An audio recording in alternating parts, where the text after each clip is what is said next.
lead, Andy, 12 wins in a row. How many of them were harder fought than that? Yeah, not many. A really hard game.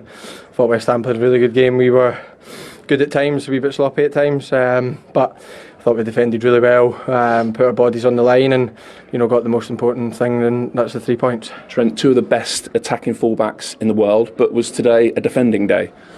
Yeah, we tried to get forward when we had the chance. I think we created some chances, the pair of us. But that's always our aim, first and foremost, is to keep a clean sheet, make sure we win the game. And I think we've done that. We've done that very well. We've been able to keep a lot of clean sheets over the last few weeks, especially. And we're looking to keep that up and make sure we carry on doing that throughout the rest of the season now. Tell us then about hooking that one off the line, because you could have given it up for dead. You didn't. Yeah, I thought it was offside personally, but I was wrong. Have you seen it back now? Yeah, I've seen it back at half time. Yeah, I was wrong. But you play to the whistle these days. That's the main message we've been told. So done that, being able to clear off the line, and like I said, keep the clean sheet. Big block from you as well, Andy. Start of the second half on Jared Bowen, I think. Yeah, Virgil doesn't miss many headers or mistime them, but you always have to be prepared for that. Jared's been in fine form. Really clinical in front of goal. So just tried to get there, just tried to get my body on the line, and like you said, I think we all done that today. Set pieces are a big threat for them. I think we all, headed them clear, and Ali was really strong. So, look, it was never going to be easy. We knew that. Once we got the goal, it was so important to keep a clean sheet. We've been really good at that recently, keeping clean sheets and keeping the other team out. So we need to keep doing that. Like you said, 12 wins on the bounce, but we need more, and we need to keep going, and we need to keep on picking up points. I know part of it is they're a good team, but why did they make it so tough for you today, do you think? I just think they're obviously fighting for their own goals. They're trying to get into European football again, and they're doing a pretty good job of it. And they've got 4 attackers up that make it difficult to counter attack. Obviously, I think we had most of the possession, but when we lost it, they were really in good positions to hit us on the counter. So we had to be quick back. We had to help our centre backs out, and I think they were brave with it as well. Not many teams leave kind of 4 up and things like that, but I thought we managed it pretty well. In some ways, Trent, do those wins, those types of wins that when you ground one out, do they feel better? Yeah, we've been able to do that recently, especially. You look at the Burnley game, we've been able to go to there, get a 1-0 win. We've been picking them up over the course of the season, and these are the ones that really matter. It's always nice winning 4-5-0, but it's 3 points at the end of the day. Doesn't matter how you do it, just get the job done. Been able to do that again today. And a little landmark for you as well on assists. Do you know what it is? Number 16. That's your best ever season for assists. Yeah. Hopefully add more to the tally. Set shot. That one was a missed set shot, wasn't it? They still they all count. They all count. Like Robert said, I have dragged it, but I try and contribute as much as I can for the team. I think we both do. We kind of pride ourselves on that, especially, and we want to help win games. Kind of changing the game from a full-back perspective and going and winning games for the team. So I'm happy to be able to contribute.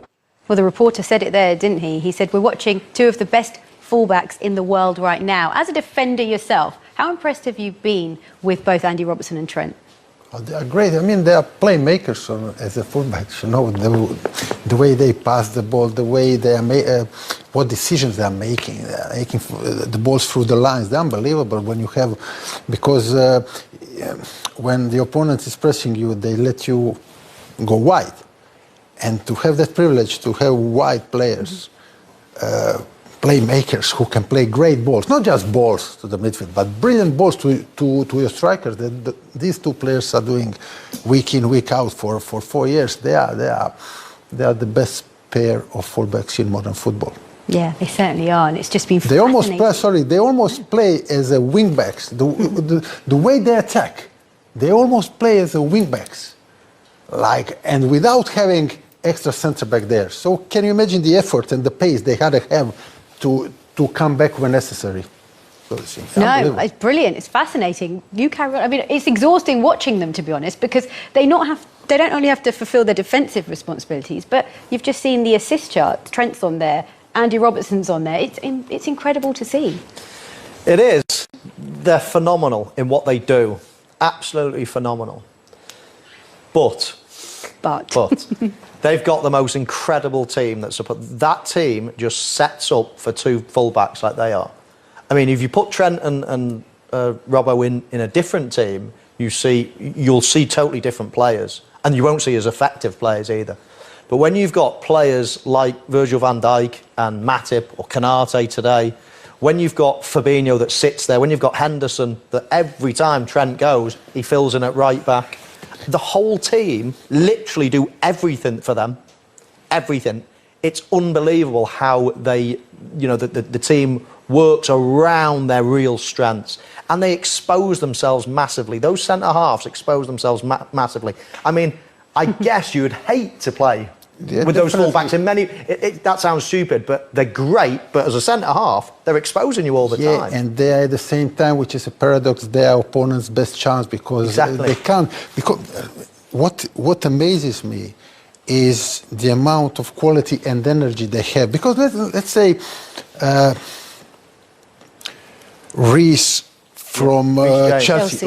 He scored today, and he's always in those positions. Marcus Alonso or Ben Chilwell, they are always in those positions, but they have 3 at the back. These 2 guys, they are there anyway. They are also in those positions, and they don't have 3 at the back. Now you're saying they have Fabinho. Yeah, but also Chelsea's got 3 centre-back plus Kante and Kovacic or Jorginho, who are in front of the defense, most of the times behind the ball.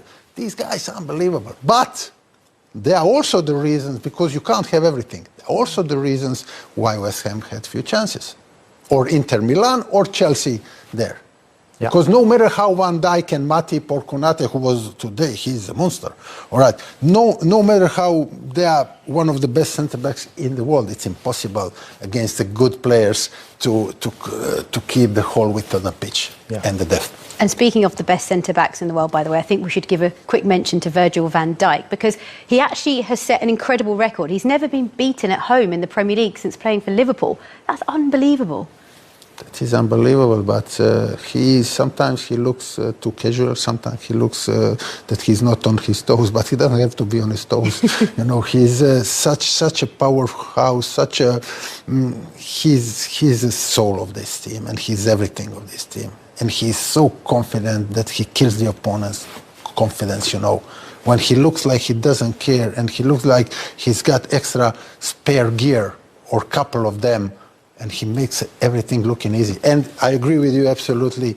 He is giving the license, and he is the reason why Trent and Robertson can go every time, whenever they want. Yeah. Well, Trent was involved in the first goal. Robertson in that interview joked that it was a shot. What do you think? Well, Trent admitted it as well. We said it at half-time. There's no question. If he said anything else, then they'd be lying. So he shouldn't have got the assist then, should he? Well, he would get it. Yeah, absolutely. And he does it. Listen, this is part of his game is obviously getting an assist, because that's what he's in the team to do. Because he's not got as many defensive responsibilities as other full-backs. But Sadio Mane, of course, sweeping up on the back post there. We looked at this at half-time. We analysed it at half-time. Vlasic could be just slightly in field there. He could, and now, because the goal came a few seconds after, this is the problem, that he misjudged the height of the ball. But little bit of unlucky, and who I would praise the most is, of course, besides Trent, I would praise Mane, because he scored so many goals, but it doesn't matter. He's hungry. He's hungry like he's a kid who is waiting for his first chance to score a goal. Every time he goes there. And that's that focus and anticipation that in this moment Dawson didn't have. And Dawson and almost every defender has to be double focused, because they are normally slower than the strikers. Liverpool captain Virgil van Dijk says he and his teammates need to look in the mirror and improve after the 1-0 loss to Leicester dealt a blow to their Premier League title prospects. Leaders Manchester City can extend their advantage to 9 points later on Wednesday if they beat Brentford. Chelsea could leapfrog Liverpool into second too if they overcome Brighton also on Wednesday, though the Reds will have a game in hand over both. Van Dijk did not look for excuses for the loss on Tuesday, despite Leicester's goal scored by Ademola Lookman coming from their only shot on target after Mohamed Salah missed a first-half penalty for Liverpool.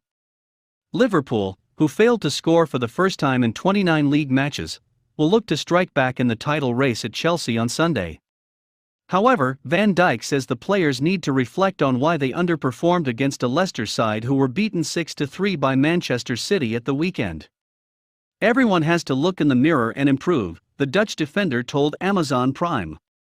However, Van Dijk said it was no time to give up hope as other factors may still play a role in who is crowned champion. We're in December. The season is so long, he said.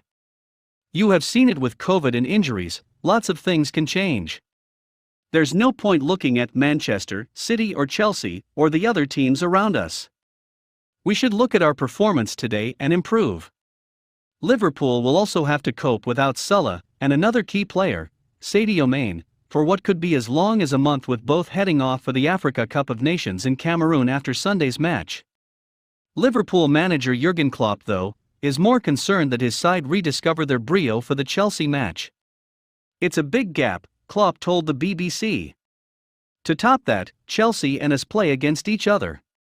It was not our plan to give City the chance to run away. If we play like tonight, we cannot think about catching up with City. Klopp was bemused by the under-par performance and said finding an answer to that conundrum was his priority. If we play our football and we can win games, we can see how many points we can get and what that means, the German said. I don't have a proper explanation for tonight, to find it is my main concern, not City.